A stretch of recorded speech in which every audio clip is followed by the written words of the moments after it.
تو کتنا زیادہ پھر وہ ہٹ ہوئے ہوں گے سارے مشرکین نا. تو پھر بتا رہے ہیں ان کے اندر ایک دم جنگ کے شعلے بھڑک اٹھے. سب نے جب دیکھا ہوگا کہ بھئی ایک دم سے ہمارے اتنے بہادر بندے کو قتل کر دیا گیا, تو پورے میدان میں پرزور مار دھاڑ شروع ہو گئی. ٹھیک ہے نا, پہلے 1 to 1 ہوا نا, طلحہ بن ابی طلحہ اور حضرت زبیر رضی اللہ تعالیٰ عنہ کا آپس میں کنفرنٹیشن ہوئی. لیکن پھر جیسے ہی طلحہ بن ابی طلحہ کا قتل ہوا تو پھر سب لوگ ایک دم نا مار دھاڑ وغیرہ وہاں پہ بالکل عام طور پہ شروع ہو گئی. اور مشرکین کا پرچم بتا رہے ہیں کہ وہ بنو عبدالدار کے حوالے تھا نا, کہ ان کے سب ان کے قبیلے کے لوگ بنو عبدالدار والوں کے, وہ سب اس کو ہینڈل کر رہے تھے پرچے کو, کہ بھئی ایک قتل ہوتا تھا تو دوسرے کے ہاتھ میں چلا جاتا تھا, لیکن پرچم کو نیچے نہیں ہونے دینا ہے. ابو سفیان نے بھی کافی موٹیویٹ کیا تھا نا ان کو کہ جو ہے بدر میں تو آپ لوگوں نے صحیح سے جھنڈا نہیں سنبھالا تھا, لیکن اب جو ہے آپ لوگوں نے بہت ہمت سے کرنا, اگر آپ نہیں کر سکتے تو آپ یہ جھنڈے کی ذمہ داری چھوڑ دینا. اس طرح کی باتیں کی تھی.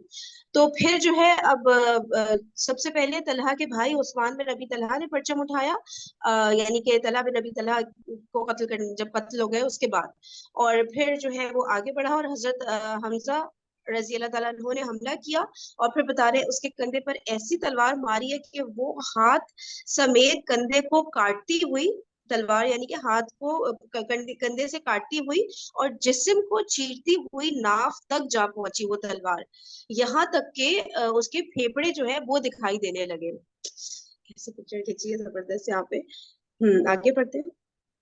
اس کے بعد ابو سعد بن ابی طلحہ نے جھنڈا اٹھایا. اس پہ حضرت سعد بن ابی وقاص رضی اللہ تعالیٰ عنہ نے تیر چلایا, وہ ٹھیک اس کے گلے پہ لگا جس سے اس کی زبان باہر نکل آئی اور وہ اسی وقت مر گیا. لیکن بعض سیرت نگاروں کا کہنا ہے کہ ابو سعد نے باہر نکل کر دعوت مبارزت دی اور حضرت علی رضی اللہ تعالیٰ عنہ نے آگے بڑھ کر مقابلہ کیا.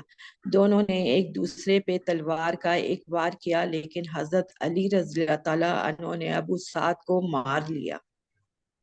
دیکھیں یہ ایک ایک کر کے بتا رہے ہیں کہ جو ان کے پرچم اٹھانے والے تھے ایک ایک کر کے وہ سامنے آئے چلے جا رہے ہیں اور مسلمان ان کو قتل کیے چلے جا رہے ہیں. تو کتنا زبردست منظر ہوگا کہ مسلمانوں کو ایک طرح سے, یعنی کہ ان کا ہی اپر ہینڈ رہا نا شروع سے اس غزوہ میں.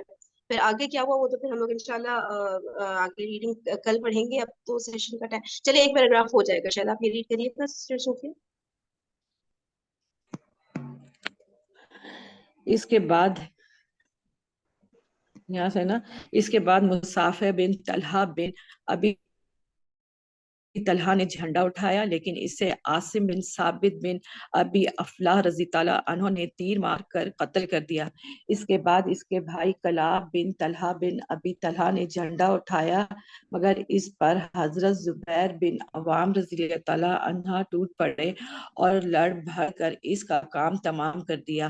پھر ان دونوں کے بھائی جلاس بن طلحہ بن ابی طلحہ نے جھنڈا اٹھایا, مگر اسے طلحہ بن عبید رضی اللہ تعالیٰ عنہ نے نیزہ مار کر ختم کر دیا, اور کہا جاتا ہے کہ عاصم بن ثابت بن ابی افلاح رضی اللہ تعالیٰ عنہ نے تیر مار کر ختم کیا. دیکھیں ایک ایک کر کے بتا رہے ہیں کہ ان کے آئے چلے جا رہے تھے سامنے, اور مسلمان جو ہے کامیاب ہو رہے تھے ان سب کو قتل کرنے میں, جتنے بھی یہ جھنڈا اٹھائے ہوئے تھے نا یہ سب. تو ان کے خاندان کے بتا رہے ہیں بہت سارے لوگ جو ہے وہ پے در پے قتل ہوئے چلے جا رہے تھے. تو اب جو ہے یہاں پہ ہمارا سیشن بس اب چند سیکنڈ رہ گئے ہیں, ٹھیک ہے. انشاءاللہ پھر یہاں سے ریڈنگ کل کنٹینیو کریں گے. چلیں, بہت شکریہ آپ سب کے تشریف لانے کا. اچھا, جزاکم اللہ خیرا کثیرا. سبحانک اللہم و بحمدک, نشہد ان لا الہ الا انت, نستغفرک و نتوب الیک. السلام علیکم و رحمۃ اللہ وبرکاتہ. السلام علیکم. وعلیکم السلام ورحمۃ اللہ وبرکاتہ.